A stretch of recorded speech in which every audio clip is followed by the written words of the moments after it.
Fait qu'on va regarder un petit peu comment on est capable de dessiner. Oh boy, il s'en va. De l'emballage.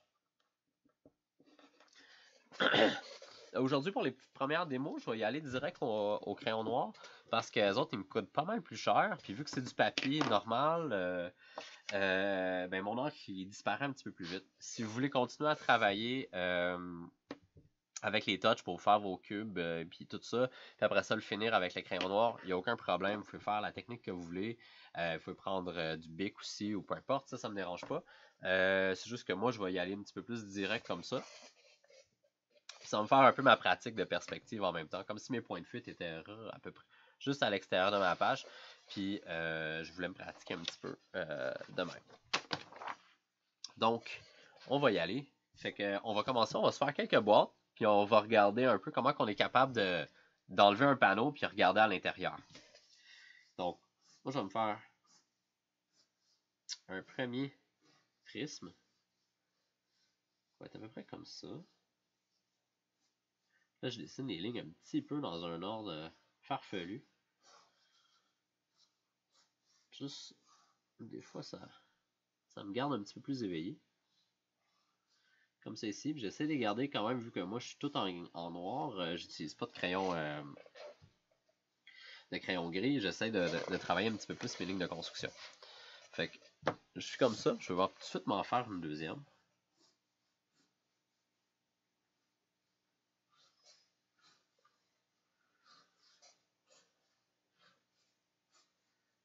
À peu près de même.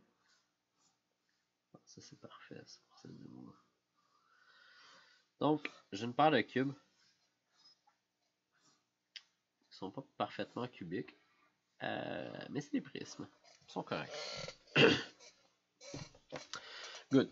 Donc là, on va commencer avec celui-là, avec le premier ici. Puis on va dire que le panneau à ma droite ici, je le veux pas. Je veux voir à l'intérieur de cette boîte-là. On va carrément dire comme si c'était une petite boîte comme une boîte de chaussures qu'on avait tournée sur le côté, puis on veut voir à l'intérieur. Fait que, ici, celui-là, il va disparaître.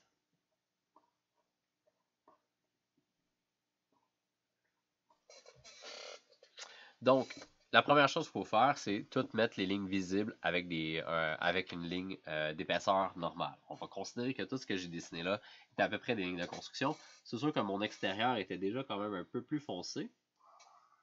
Mais on va le refaire, juste pour être sûr que tout le monde voit bien. Comme d'habitude, n'hésitez pas, si vous voyez que je dessine un peu trop vite ou peu importe, ben, dites-moi allez, je vais ralentir. Vu, là en ce moment, c'est exactement comme qu'on a fait d'habitude. Toutes les lignes qui normalement sont visibles sont tracées. Par contre, vu que ce panneau-là n'existe pas, la petite ligne ici à l'arrière va être dessinée. Puis, jusque là aussi, c'est dessiné. Donc, on se ramasse avec 3 segments de ligne, dont 2 qui sont incomplets. Là.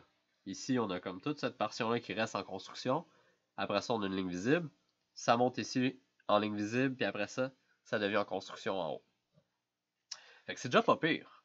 Là, on commence déjà à comprendre que notre boîte existe, que le panneau là est enlevé. Par contre, il y a quelques petites ambiguïtés à l'intérieur de ça, malheureusement.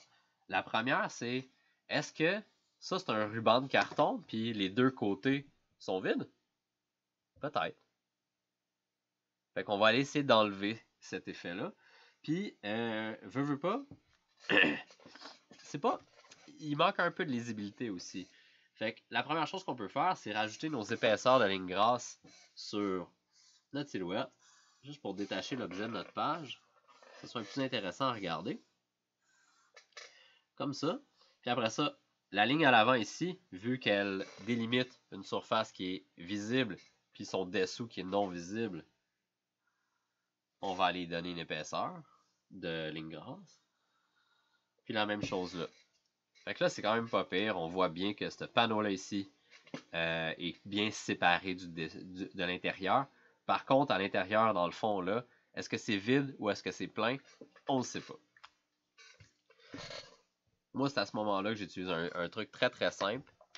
Quand je fais du packaging ou quand que je dessine un objet qui est profond, puis je veux être sûr qu'il y ait une bonne communication, je vais utiliser la surface la plus profonde, je vais l'assurer.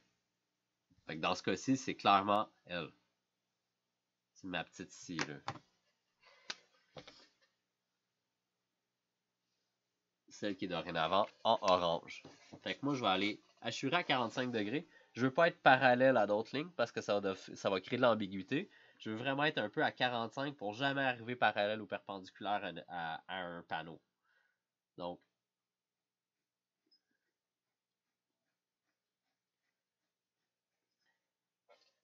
comme ça ici. Là, il y a un petit peu d'orange qui fait que ça truque un peu, mais en général, ça marche bien. J'utilise cette technique-là parce qu'on n'a pas encore regardé l'ombre et la lumière, fait que je ne veux pas commencer à calculer l'ombre portée, puis qu'est-ce que ça va faire comme ombre à l'intérieur de mon objet. J'ai même pas encore de source lumineuse dans mes dessins, fait que je ne veux pas rentrer là-dedans. Si quelqu'un voudrait vraiment le savoir, ça va ressembler quelque chose à ça. Ça va être à peu près ça ici. Là. Ça serait dans l'ombre. Ça va être extrêmement convaincant. Ça va vraiment aider aussi à vendre. Mais c'est pas ça qu'on regarde aujourd'hui. Fait que vraiment, j'assure le fond. Puis dès qu'on voit de l'assure, ça va faire des lignes à l'intérieur. Puis on a tendance à croire que c'est dans l'obscurité, ce qui veut dire que c'est pas la table. Fait que tout de suite, on comprend assez vite que ce panneau-là, il est plein. Fait que ça, c'est un bon petit truc. Maintenant, ici, on voit pas le fond. Ça, c'est... en fait, si je prends cette surface-ci, puis je la fais disparaître. Ici, on ne verra pas le fond. Donc, on va faire un petit peu la même chose, sauf que là, on va choisir un des panneaux de côté. Un petit peu comme si on choisissait si on avait une lumière à la gauche ou à la droite. Moi, je vais juste aller foncir ça ici. Foncir ça là. Je vais aller dessiner ma ligne. Comme ça. Là, c'est encore un peu ambigu. Petit coup de Sharpie ici. Petit coup de Sharpie là. L'extérieur. L'extérieur comme ça. Comme ça ici. Puis ensuite, ben, j'ai le choix entre les deux. Puis, on va dire pour ce cas-ci, je vais prendre que ma lumière, on va dire, arrive de la droite. Parce que généralement, je fais tout le temps ça. Fait que je vais venir mettre du hachurage sur ma petite surface. Mais entre les deux, pourquoi je prends pas elle? C'est parce qu'elle est un peu plus petite. Puis généralement, je veux pas mettre trop d'hachurage dans mon dessin. Fait qu'en le mettant sur la surface la plus petite, ça a tendance à régler ce problème-là. Fait qu'encore là, je vais venir faire du hachurage sur cette surface-là. Puis je veux pas arriver parallèle à ma ligne ici. Parce qu'encore là, ça va être un peu ambigu. Donc, je vais me prendre un angle un peu bâtard. Comme ça. J'essaie d'utiliser le maximum de mon bras, mais c'est sûr que quand on hachure, des fois, on a tendance à retourner avec le poignet. Ça me dérange pas, tant que les lignes ont l'air droites. Si vous trouvez que votre hachurage est pas assez dense, touchez-y plus. Je vous garantis que vous allez scraper encore plus. C'est quelque chose que j'ai fait trop souvent dans ma vie. Une fois qu'on a hachuré, on y retouche pas.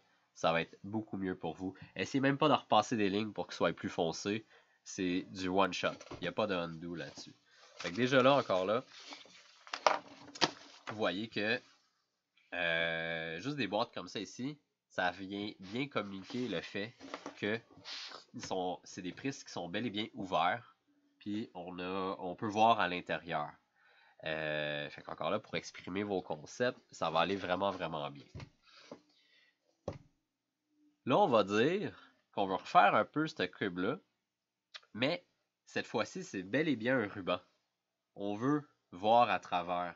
Le panneau hachuré qui est ici, on veut pas qu'il existe. Ça, c'était notre cas numéro 2. Dans notre cas numéro 3, je vais m'en refaire un autre. Oh, mon lavage vient de finir. Je sais pas si vous l'entendez. J'ai toujours été curieux de ça. Non. Ah, c'est décevant. Ça rajoutait un côté humain à mon cours. Ok. Comme ici. Ah ouais, fuck. Ok. Comme ici, je suis en train de le dessiner. Puis vous voyez là comme. Je vais le dessiner avec un gris là. Si je finis ma perspective là. On voit presque pas l'autre côté. Vous voyez que si je veux faire que finalement j'ai juste un ruban, que mon panneau à l'avant puis mon panneau à l'arrière, dans le sens ici, là, dans le sens vers la gauche un peu, là, sont pas là, ben c'est pas parfait. Parce que je manque de visibilité à l'intérieur du trou. Fait que c'est pas la meilleure angle. Fait que normalement, ce qui serait intéressant, on va dire que je veux garder cette proportion-là, ça serait de tourner l'objet. Vraiment prendre le prisme, garder les mêmes points de fuite, puis l'amener vers la gauche, ce qui va faire pivoter le panneau droit. Mais là, moi, pour aller un peu plus vite, je vais juste le rétrécir. Comme ça. Ce qui va faire que ça va ressembler vraiment plus à un ruban. Comme ça ici. Fait que j'ai un peu triché. Mais à un moment donné, là, faut avancer dans la vie. Fait que ça, c'est encore un bon point aussi. Quand on dessine des concepts, puis on voit que notre angle de perspective est pas bon pour décrire ce qu'on veut faire, ben changez de perspective. Changez votre point de vue. Ça va être super important. La communication est plus importante que le dessin, il ne faut jamais l'oublier. Et voilà comme ça. Donc, je vais aller appliquer mes lignes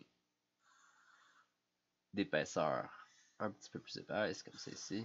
De même. Comme ça. Comme ça. Comme ça. Comme ça. Puis à l'intérieur, je vais faire la même chose. Puis pour vrai, c'est quand même pas pire. Ça lit quand même bien. Tu sais, comme à cause que j'ai un bon contour, on a tendance à croire que ça ici, c'est vide. Par contre, moi, je veux être sûr, là, je veux taper sur le clou vraiment solide. Là, je vais être capitaine évidence aujourd'hui. Je veux pas qu'il y ait d'ambiguïté dans mon concept. Puis j'ai pas le goût de marquer une annotation qui est marquée comme panneau ouvert. Parce que là, à un moment donné, c'est un peu ridicule. Fait que ce que je vais faire, c'est que je vais installer une vignette. Une vignette, c'est un petit peu comme si je mettais un post-it sur mon dessin. Mais je le mettais à l'arrière de mon dessin. Fait que je peux même le faire avec un post-it. Je vais voir si je suis capable. C'est comme si je dessinais un carré. De même. Première fois que je le dessine de même d'ailleurs. Puis là, si je l'enlève, bon, on a l'impression que le carré est à l'arrière. Tout simple que ça. Puis vu qu'on voit le carré à travers de mon objet, bon, on a tendance à croire qu'à l'arrière, c'est aussi ouvert qu'à l'avant. Fait que c'est vraiment un truc super simple. Là, je l'ai fait avec un post-it, puis c'est absolument pas nécessaire. On pourrait, là, si je le fais ici, mais là, on verra pas à travers, bien sûr. Là. Je pourrais juste me faire un carré comme ça ici. Oups, une vignette. Tant que les lignes s'alignent, comme ici, là, puis j'essaie de pas mettre une ligne de construction, là, parce que ça va juste créer de l'ambiguïté. Mais ça fait ressortir un petit peu notre dessin. Puis pour encore là, faire croire encore plus à notre lecteur que c'est une vignette, ben on peut l'assurer. Pas trop. Moi, je vais essayer de le faire disparaître un peu. Là. Je vais faire quelque chose comme ça.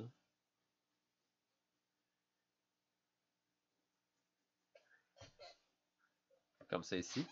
Fait qu'on se ramasse avec une vignette qui est un petit peu assurée. Puis là, on comprend tous que ça fait partie, ça va donner beaucoup de contraste à notre objet. Si vous regardez les trois, c'est lui qu'on regarde le premier, à cause de ce niveau de contraste-là qu'on a rajouté avec l'assurage à l'arrière. Ça fait oublier ma petite bévue aussi, là, ici. Puis en plus, ça communique que c'est bel et bien transparent. Là. On pourrait mettre notre main à travers. Là. Fait que ça, c'est super le fun. Fait que des beaux petits trucs encore là pour montrer. Puis ce qui est le fun en mettant des vignettes sur, on va dire, vous avez une page d'idéation, vous avez 5 concepts à l'intérieur, mais on pourrait dessiner aussi des vues orthogonales dans notre dessin. Comme ça ici, je sais pas, là, c'est une genre de boîte de céréales. Puis là, on comprend tout de suite que c'est la même proportion, ou peu importe. Là, ici, c'est pas vraiment le bon dessin, mais c'est pas grave, là. On voit ce que je veux dire. Fait que ça, c'est super le fun à faire. Un dernier petit truc que je veux vous montrer, c'est... Attends, je vais chercher ma boîte de... Ouais, je sais pas le choix. Ma boîte de Kleenex. Si on regarde un objet de carton, comme ça ici, puis les plis, c'est comme un bébé arrondi, hein, c'est légèrement arrondi. Puis nous, on a tendance tout le temps à couper nos objets comme si c'était un morceau de foam bleu à l'exacto, là, puis clac, on l'a coupé super sharp. Mais là, vous voyez, si je promène un peu ma boîte de Kleenex, normalement, vous devriez voir ce panneau-ci, puis il va être séparé d'une légère ligne blanche. Juste ici. Elle devrait être à peine visible, là, comme... Là, ma caméra est tout petite, là. Ah ouais. Speaker view. Bon. Ouais, ici. Fait qu'on voit la petite ligne blanche. L'humain est un peu stupide. Dans le sens que, quand il voit une ligne blanche, il va tout de suite penser que c'est un arrondi. Parce que les arrondis ont tendance à attraper la lumière. Exactement comme ma petite poque ici, il y a un arrondi sur le coin, puis les arrondis ont tendance à accrocher la lumière. Fait que le meilleur truc pour représenter un bébé arrondi sur un dessin, ça va toujours de faire deux lignes, espacées légèrement, de peut-être de 1 ou 2 mm, gros maximum, pour laisser croire à notre œil qu'il y a de la lumière là. Même s'il n'y en a pas, c'est deux lignes. C'est de la supercherie, mais vous voyez même, j'ai un ellipside ici, puis ça le fait aussi. Fait que la meilleure façon, c'est toujours ça. Fait que si vous voulez exprimer un peu que ici, c'est un pli de carton, là, je peux vous en refaire un ici, quand même assez gros pour le voir, là. Fait qu'on va dire que je veux installer ça ici. Je vais aller bien marquer un pli. Hey, c'est donc bien gossant, ça. Regarde le review. À la place de mettre ma ligne au plein milieu de coin à coin, je vais la faire un peu basse, puis un peu haute. Comme ça. Puis après ça, dans le coin, je vais juste aller faire un demi-rond comme ça, là, tout petit, pour aller comme enlever un peu de... Pour aller comme salir un peu le coin. Puis, aussi magique que ça peut sembler, ça va avoir tendance à faire croire que le coin est légèrement arrondi. Puis, c'est pas grand-chose la différence, hein. Parce que normalement, ça serait comme ça. Oups. Fait que c'est pas grand chose la petite différence que ça apporte, mais ça laisse croire que on a un arrondi ici, comme si j'avais fait la ligne de section de même. Fait qu'encore là, utilisez ça. À chaque fois que vous allez faire un coin sur vos packaging, faites une double ligne avec un léger espace blanc. Ça va avoir l'impression d'avoir fait un vrai pli. Ça va donner un petit peu plus de réalisme à votre dessin. La même chose que s'il y a un panneau qui relève normalement comme ça ici, puis là, juste comme une genre de petite flapette qui sort de votre concept, ben, en y donnant juste une petite épaisseur, avec une genre de double ligne comme ça va faire croire que c'est un morceau de carton, même si c'est trop épais. Fait que utilisez ces petites astuces-là pour aider à communiquer vos concepts. C'est pas peur?